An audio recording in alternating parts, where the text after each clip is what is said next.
In 1923, the German economy ground to a complete halt. Prices were doubling by the hour, and regular people needed wheelbarrows full of cash just to buy a loaf of bread. The mark had become worthless. The crisis worsened when Germany defaulted on its World War I reparations, prompting French military forces to cross the border and occupy the Ruhr, Germany's industrial heartland. Production flatlined. Enter Chancellor Gustav Stresemann. To get the French to withdraw and restart the factories, he made a difficult, politically explosive choice. He ordered Germany to resume reparation payments.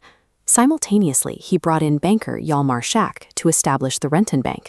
They replaced the inflated currency with the Rentenmark, capping the money supply to stop the bleeding and restore public trust.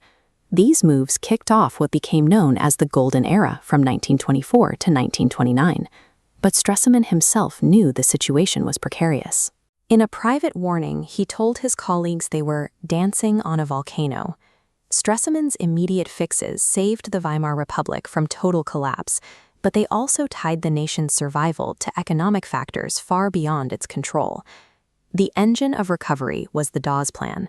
The U.S. provided 800 million marks piped directly into the German economy. This capital allowed heavy industry to overhaul infrastructure. Factories adopted efficient processes and consolidated into massive cartels like IG Farben to maximize profits. The results were immediate. By 1928, industrial production climbed back to its 1913 peak, and German exports surged by 40%. American corporations followed the money.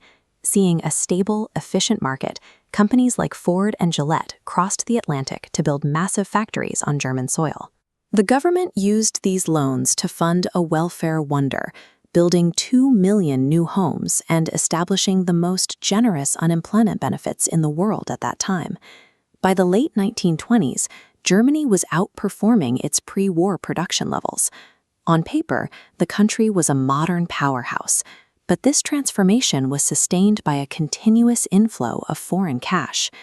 Beneath the glowing statistics, the recovery was deeply uneven. This growth favored specific industries while leaving millions of citizens behind. Take the middle class. When the Rentenmark replaced the old currency to kill inflation, it also erased all previous savings. Families who had saved for decades lost everything, receiving no compensation and harboring deep resentment toward the Republic.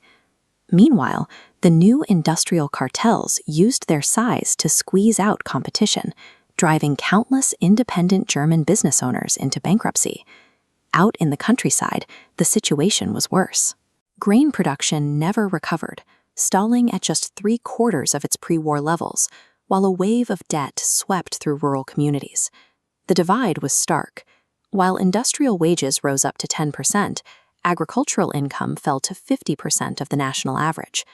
Even in cities, the boom couldn't provide enough jobs. Throughout the 5-year recovery, total unemployment stayed above 1 million people. The Golden Era was a facade that hid a devastated rural heartland and a permanently alienated middle class. Underpinning this social unrest was a mathematical reality. The Weimar economy was running on massive, overlapping deficits. First was the trade deficit. Despite the boosting manufacturing, Germany was still buying far more goods from other nations than it managed to sell abroad. Then there was the budget deficit. Providing an expansive social safety net was expensive, and it forced both the government and private employers to spend more than they were earning just to keep the system running. To bridge the gap, Germany relied on short-term American loans.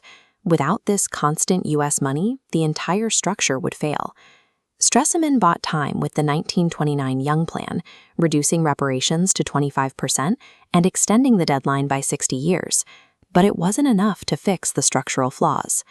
Stresemann realized that if America ever faced a financial crisis and recalled those loans, Germany had no internal safety net to catch it.